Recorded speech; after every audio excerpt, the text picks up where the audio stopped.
no hay un buen aporte de sangre a nivel hipotálamo, ¿qué ocurre? Se isquemia. No hay buen aporte, no irriga bien. ¿Qué ocurre con las células? Se dañan, exactamente, no funcionan. Entonces, ¿qué va a ocurrir con la hipófisis y con el hipotálamo? No van a producir como se dice, porque no va a haber un aporte nutricional en ese sentido y va a haber afección de esas hormonas. Por eso en el síndrome de Chiton, por esta isquemia, como se dice, transitoria que se produjo, porque es transitoria, luego se revierte, pero ya te generó un daño a nivel de ese eje, va a haber una repercusión a nivel de qué hormonas, de la adenohipófisis. Entonces, esas mujeres van a tener, por decirlo así, en este caso ejemplo, ¿no? En el caso de la tiroides, tomar medicamentos en relación a, porque no va a haber una buena función a nivel de lo que, de la hormona tiroidea, porque para que la glándula tiroidea propiamente libere, ¿de qué depende? Del hipotálamo y de la hipófisis, que empiecen con la HTR propiamente, igual a nivel propiamente ginecológico en las zonas neutrofinas. Y entonces esa es la importancia como para que nosotros podamos recordar por qué conocemos el sistema porta. Actualmente ese tipo de incidencias es menor, porque los partos cada vez son más seguros, ¿ya? Luego tenemos el subtálamo, finalmente cerramos con la irrigación. Bien, acá nosotros tenemos la organización en relación al índice diencéfalo. Todo lo verde es el hipotálamo. Entonces observamos todo lo verde. Todo lo gris propiamente es el tálamo. Lo azul es el epitálamo. Y el subtálamo es esto que está acá. Por eso decíamos que el subtálamo es el que se relaciona con los ganglios de la base. ¿Y esto rojito qué es? Plexos. Plexos coroideos. Entonces, si hablamos de plexos coroideos, ¿de quién hablamos? Ventrículos, exactamente. Muy bien. Ya, esa es la organización. Ahora, acá tenemos esta imagen. ¿Ya la hemos visto o no la hemos visto? Sí, la clasificación clásica de lo que era el tálamo. ¿Cuál era? Núcleos anteriores, los amarillos, los núcleos laterales, los rojos, los mediales, lo azul, el pubinar propiamente, que es la porción superior en relación a qué núcleo, ese está el pulvinar, en relación a qué núcleo? Lateral. Núcleo lateral. ¿Y el pubinar estaba con quién? Con los dos cuerpos geniculados. ¿Cómo es? El medial y lateral. Y el lateral. La Y, que era su lámina propiamente medular interna, y la que rodea todo, la lámina medular externa. Ahora, asimismo, ustedes observan subdivisiones en relación a esta clasificación. Vamos a ver en el examen práctico qué tal lo resolvieron. A ver, nosotros vemos que dice acá, corteza a nivel motor. Corteza a nivel motor, ¿qué núcleo se va a involucrar? Ventral propiamente, lateral y anterior. ¿Estos de qué núcleos son? Los núcleos laterales. ¿Quiénes van a tener con la parte de la corteza somatosensitiva? Posterolateral propiamente. De igual manera, los núcleos propiamente asociados a lo que es la porción posterior van a ser lo que es el pulvinar. Aquí estábamos hablando de lo que es la corteza visual. La corteza visual, ¿recuerdan que les mencioné yo dos sentidos? Auditivo y visual, ya. El cuerpo geniculado lateral, ¿con qué tiene que ver? Con el visual, con lo que es la corteza visual. O sea, va a ser uno de los elementos intermediarios para que desde que se da la captación propiamente la imagen por la retina hasta que llegue a la corteza propiamente, tenemos como intermediario un área en relación al tálamo. Si preguntáramos propiamente en relación a evaluativo, a nivel de visión, ¿cuál es el área del tálamo específica en relación a visión? Cuerpo geniculado lateral. Y si habláramos de auditivo, cuerpo geniculado medial. ¿Ya? Entonces eso no lo olvidemos, eso es como se dice, un tema bastante importante, pero cuando veamos sentidos también lo vamos a ver. Por eso la forma es diferenciarlo, porque yo no sé, si no sé diferenciarlo, voy a invertir la respuesta. ¿Ya? Entonces ahí lo vemos. Vemos nosotros también que tenemos lo que ¿El lateral de quién era? Visión. El lateral propiamente es visión ocular, mientras que el medial es auditivo. Órganos de los sentidos. Ya. Y nosotros vemos que si hablamos de un corte interno propiamente de este esquema clásico de los núcleos, ¿qué observamos? Que también vamos a tener núcleos dentro de, o me equivoco. ¿Qué son esas imágenes rosadas adentro? ¿Qué es eso? Hay núcleos intramedulares. Exactamente. Entonces nosotros vamos a, por eso les decía Habíamos hablado de una clasificación general a lo que es en relación al tálamo, pero en sí, si nosotros habláramos de esta subclasificación de estos núcleos, tendremos en sí varios. Y es esta subclasificación la que a nosotros nos interesa. ¿Ya? Acá están los núcleos propiamente del tálamo. A nivel intramedular interno tenemos dos, centro mediano y parafascicular. A nivel intramedular externo, todo lo que está dentro. A nivel intramedular externo tenemos el reticular anterior, que era lo amarillo, propiamente el núcleo anterior. El medial, de igual manera, se clasifica en dorso medial y línea media. Y en el caso propiamente de lo que es el lateral, que era el de color rojo, que estaba a los lados, era el que mayor cantidad de divisiones tenía. ¿Recuerdan? El dorsal, el látero-dorsal, látero-posterior, el pulvinar, que era el de acá, pulvinar. El ventral propiamente, ventral anterior, ventral lateral. El ventral lateral se subdivide en anterior-posterior y el ventral posterior se subdivide en medial-lateral. Y tenemos acá los cuerpos geniculados. La lámina 9, por favor, y lo que es la lámina 8. Aquí en la lámina 9 está la clasificación y subclasificación de sus núcleos y en la lámina 8 está el funcionamiento. Por ejemplo, BL y BA. Ventral anterior y ventral propiamente lateral. ¿Son de qué núcleo? Del núcleo lateral, el de color rojito propiamente, o sea, estas divisiones de acá, ¿se entiende? ¿Ya? Estas divisiones de acá. El núcleo lateral, ¿de qué zona? Ventral. La ventral anterior y lateral. ¿Y cuál era su función? ¿Por qué las mencioné? Corteza es. Exacto. Si hablamos de corteza somatosensitiva, ventral posterior, lateral. Ventral posterior, lateral. Acá está. Corteza somato propiamente sensitiva, ventral posterior, lateral. ¿Este de qué núcleo es? Del núcleo lateral, que eran los de color rojo, pero ¿de qué área? Ventral. ¿Ya? Entonces, esta clasificación de la lámina 9 y 8 son las que nosotros tenemos que conocer. ¿Por qué las tenemos que conocer? Porque son justamente en la lámina 8 lo que nos menciona, las que se van a relacionar a corteza. Por eso les decía que en sí la función del diencéfalo es amplia. Tiene que ver con la función motora, con la función propiamente motoro-sensitivo. Y acá, por ejemplo, nosotros vemos los núcleos propiamente ventral-lateral, tanto en la porción anterior y posterior, propiamente, vemos esto de color azul, estos dos de color azul, se relacionan con ¿qué? Con la corteza propiamente cerebral. Tiene que ver con lo que en qué circunvalación está, en la circunvalación que se ubica a nivel del surco central. El surco central, ¿recuerdan que dividía en dos fisuras? La precentral y la postcentral. La precentral y la postcentral, ¿de qué se encarga?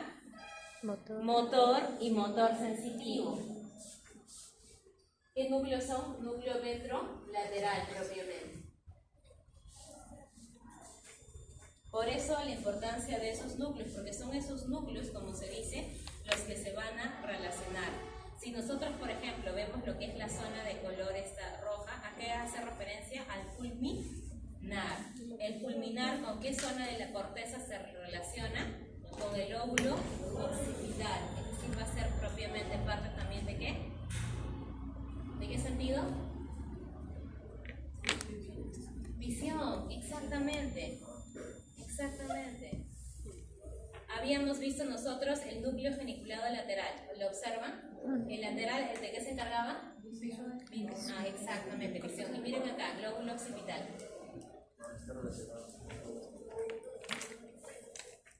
Geniculado lateral, mismo color rojo, rosado.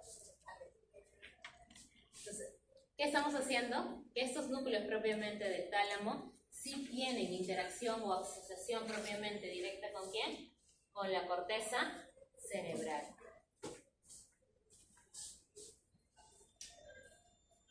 Acá están los giros propiamente, surco central, postcentral y el precentral.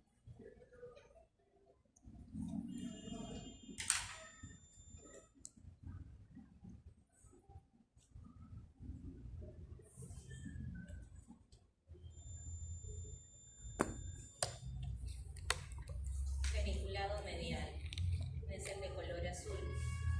El medial era de qué tipo? Audición. Ajá, y miren aquí, miren dónde está mi cursor. ¿Qué lóbulo es el de la audición? Y donde se ubica justamente en la zona de lo que es el lóbulo temporal. ¿Con qué vía tiene que ver? Con lo que es la vía auditiva. Por ejemplo, nosotros hablamos de la corteza orbitofrontal. ¿Qué núcleos van a intervenir? El núcleo dorso-medial. Específicamente, ¿cuál? El magno celular.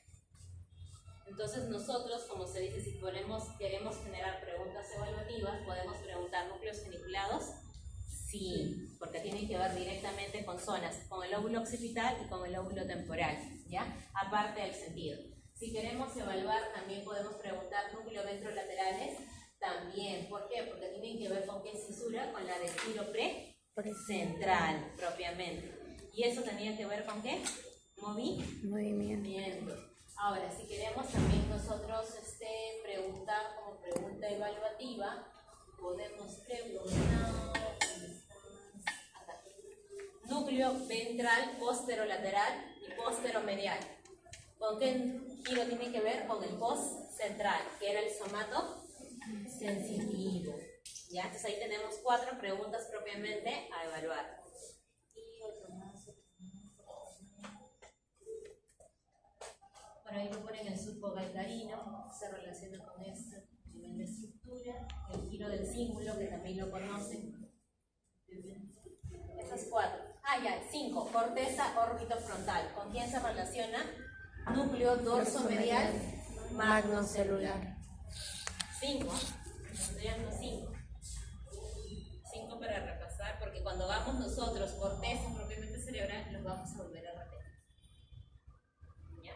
Ahora, eso es en relación a los 5 más resaltantes en relación a funciones de corteza propiamente cerebral. Ahora hablemos del hipotálamo.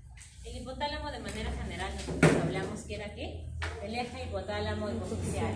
Teníamos 2 divisiones, adeno e hipófisis, y lo que es el sistema porta, que es el sistema propiamente de irrigación. Pero ahí viene la gran pregunta. ¿También tiene núcleos? Sí. Al igual que el tálamo propiamente. Si yo hablo de división general, ¿cuánto me van a decir? 3. Pero si hablo de división específica, es más, hemos visto en la lámina 9, ¿no? Que cada área tiene su subclasificación. Incluso ¿cuál es el que se clasifica más de estos 3 núcleos? Lateral. El lateral. Se divide en 2, ¿no? En ventral propiamente y en dorsal. Ahora, igual es el hipotálamo. El hipotálamo, si bien es cierto, nosotros lo vemos como una estructura propiamente anatómica, es esta zona de acá del hipotálamo también tiene núcleos, y esos núcleos se relacionan también a lo que es esta directriz hormonal, ¿ya? Intervienen estos núcleos para que también se produzcan este estímulo en relación a la hormona y puedan liberar ¿por quién? A la hipófisis. Pues acá tenemos nosotros el hipotálamo.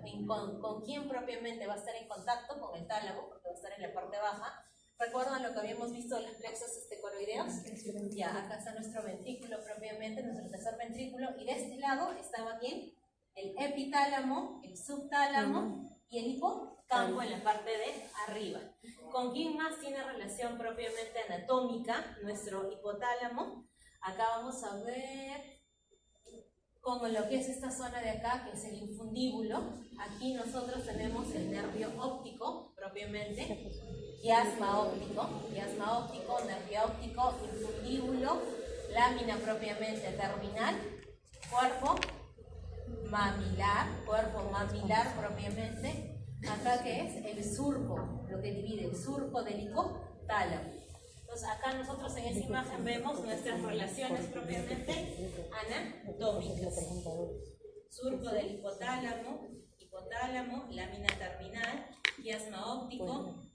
Acá tenemos el nervio óptico, que es el segundo par craneal, infundíbulo propiamente, cuerpo mamilar, que es este, y acá el tuber cinerum, tercer ventrículo. Aquí está el comprensión de lectura de ambas está los famosos núcleos. ¿Cuántos son? No sé cuántas capas tiene. No especificas, porque en la pregunta 3 ahí dice la especificación de las capas. Solo poner número 2, 3. por eso, comprensión de lectura de ambas está malísima. Ahora, dentro de lo que son nosotros, lo que es el tema de hipotálamo, en el hipotálamo nosotros tenemos que ver las siguientes áreas. Zona periventricular, zona medial y zona lateral, ¿ya? Son tres zonas que en este caso nosotros vamos a encontrar a nivel propiamente del hipotálamo. Acá está el famoso surco hipotalámico. Aquí van a estar los núcleos, como se dice, mamilares, que van a pertenecer a los cuerpos mamilares. La lámina terminal, que lo habíamos visto. La zona lateral, que era esta de azul. La zona medial, lo de gris. Y la zona periventricular, que era lo de centro. Área preóptica, que está formada por el núcleo preóptico medial, preóptico lateral. ¿Más acá? No, te voy a dar mi tarea, tu estudio hoy. Paga.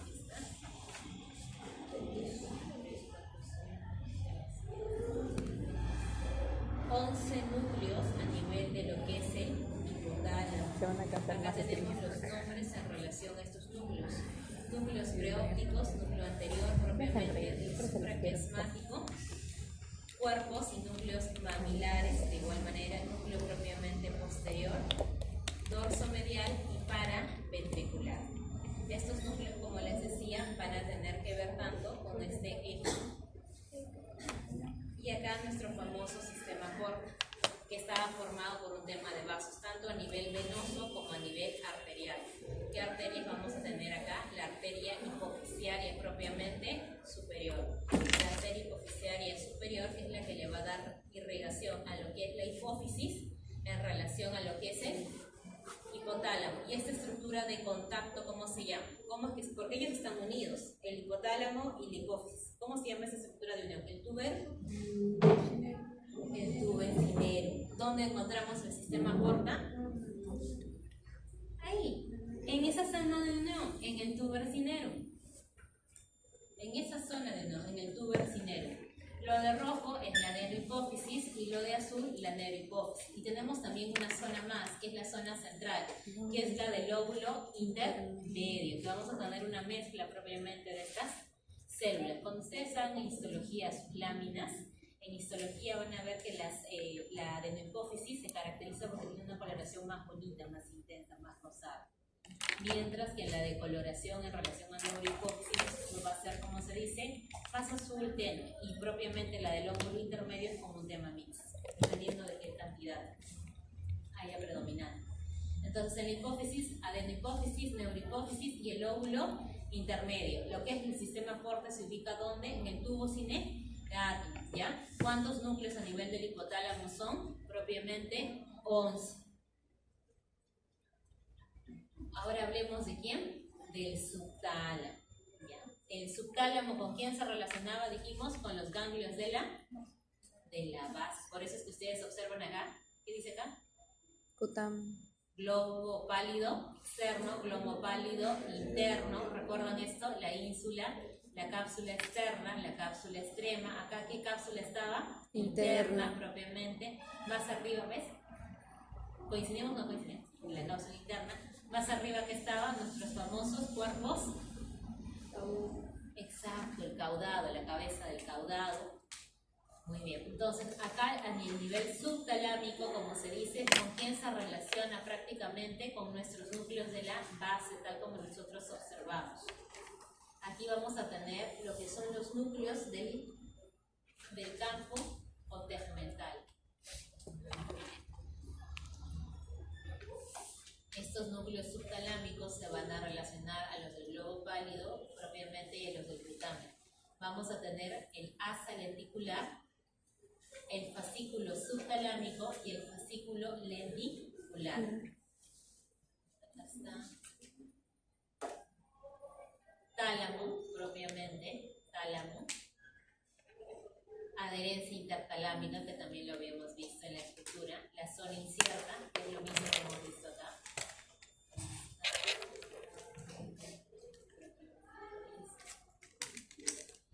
Acá está, zona incierta.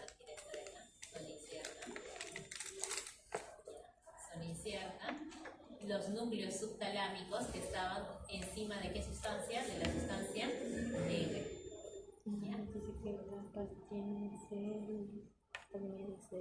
Y tenemos luego lo que es el epitálamo, que se relacionaba con ¿qué? Con el sistema límbico. Acá está. Muy bien. ¿Quiénes conformaban esta zona del epitálamo? Las estrías medulares propiamente del tálamo, el núcleo avenular y la famosa glándula pineal. En las láminas de histología, una característica de la lámina pineal es la famosa eremita. Se ve bastante bonito y es bien estético. Entonces, glándula pineal, núcleo avenular y estrías medular del tálamo. ¿Qué conforman? El epitálamo, el que se relacionaba con qué sistema límbico. Acá está nuestro epitálamo. Estrías medulares del tálamo. Estrías medulares del tálamo. La comisura avenular. ¿Dónde está? Acá está la comisura avenular. Avénula y la comisura avenular. La glándula pineal, propiamente. Colículos, los colículos propiamente superiores. El área pretectal, acá, área pretectal. Y acá lo que es el famoso tálamo. Tálamo pineal, propiamente colículo superior. Área pretectal, de igual manera. Avénula. Y finalmente la comisura posterior. Es a nivel anatómico. Ahora, ¿quiénes irrigan? La arteria coroidea anterior propiamente. De igual manera nosotros vamos a tener a la posterior, a la anterior, es decir, va a ser parte de ¿quién? Polígono de Willis. Exacto, va a ser parte la irrigación propiamente del diencéfalo por ubicarse en la parte central propiamente del cerebro, va a ser irrigada por el polígono de Willis, específicamente coroidea anterior y posterior. Posterior, lo que es la rama, no, bueno, la rama no, la arteria anterior.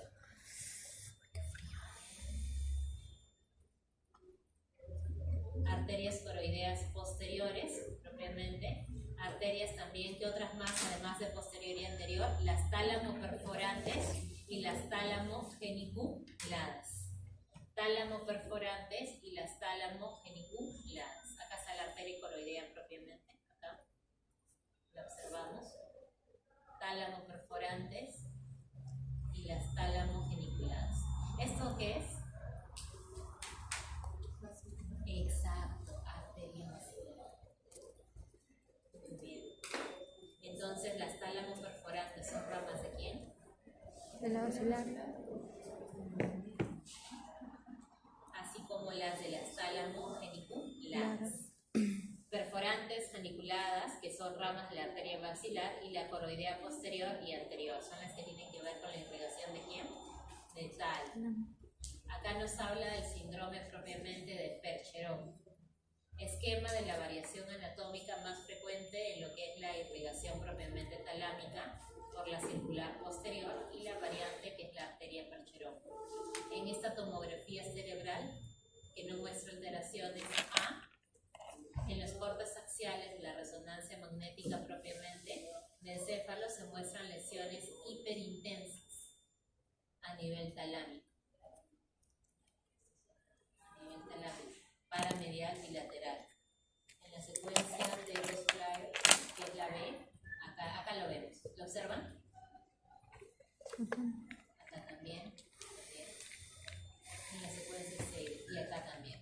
Ya está. ¿En qué consiste el síndrome de Percheron? Si bien es cierto que está diciendo que consiste en una alteración en relación a ¿qué? A una malformación arterial en relación a irrigación del tálamo. Tenemos, como se dice, esa variante de esa arteria. ¿En qué consiste? No, mis chicos, no. Yo soy triste, donar. No.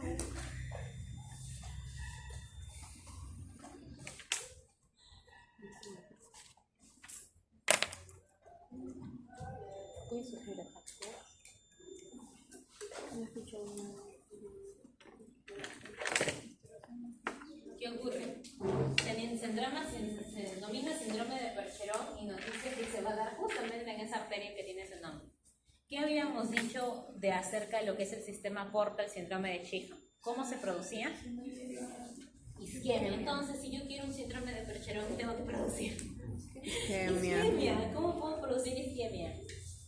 Por un traumatismo difícil, ¿no? Que le dé, justo tendría que dar, como se dice, múltiples traumatismos a nivel cerebral para abarcar todo. Exacto. Un trombo sí me puede viajar y me puede obstruir cualquier vaso que el trombo decide elegir. Eso va a depender mucho del diámetro del vaso. Entonces el síndrome de Percheron justamente se denomina ello, porque los cardioembolismos, ¿qué enfermedades tendría riesgo de cardioembolismo? A cardioembolismo. ¿Han llevado cardio? ¿No? ¿Sí o no? Ya, se han llevado algo. Las fibrilaciones auriculares. La CFA, que te origina que las aurículas tengan propiamente un ritmo irregular y por lo tanto se movilicen continuamente. Entonces, si se van a movilizar, como se dice, continuamente, ¿qué te van a formar? Trombos. Así, por eso es que el tratamiento farmacológico de la fibrilación auricular, ¿cuál es? Anticoagulantes orales, entre ellos la famosa warfarina, porque es el medicamento genérico que nosotros tenemos. Si yo tengo FA y no tengo tratamiento, ¿me voy a viajar? ¿Un trombito va a viajar a nivel cerebral? Sí, va a bajar a nivel cerebral. ¿Y qué me va a producir? Justamente, suponiendo el caso que llegue a nivel del tálamo, me va a producir una cardioembolia a nivel cerebral y va a haber obstrucción justamente en esta zona de irrigación. Las arterias coroideas, en esta variante, que es la arteria Percheron, ¿qué se va a afectar? Tálamo. Entonces, si se afecta tálamo, nosotros habíamos visto que el tálamo tenía que ver con ¿qué? Movimientos, emociones propiamente, ¿qué más? Sentidos. Entonces será lo mismo que de repente esa arteria está regando hipotálamo. Si irriga hipotálamo ya sabemos que vamos a encontrar deficiencias a nivel hormonal. Pero si irrigase netamente el tálamo,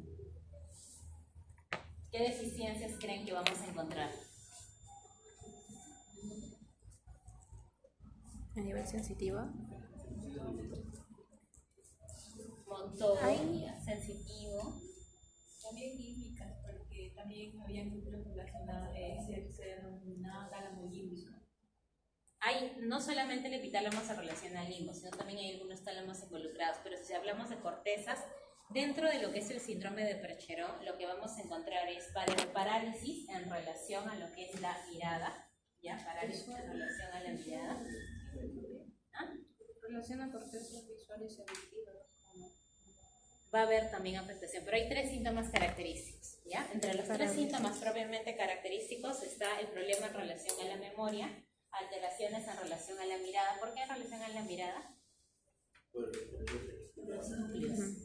El núcleo geniculado de lateral. Lateral, pero no solamente lateral, porque lateral ya habla netamente de visión. Había uno que era el de óptico, había uno que mencioné, de los 5, óptico frontal, órbito frontal, ¿ya?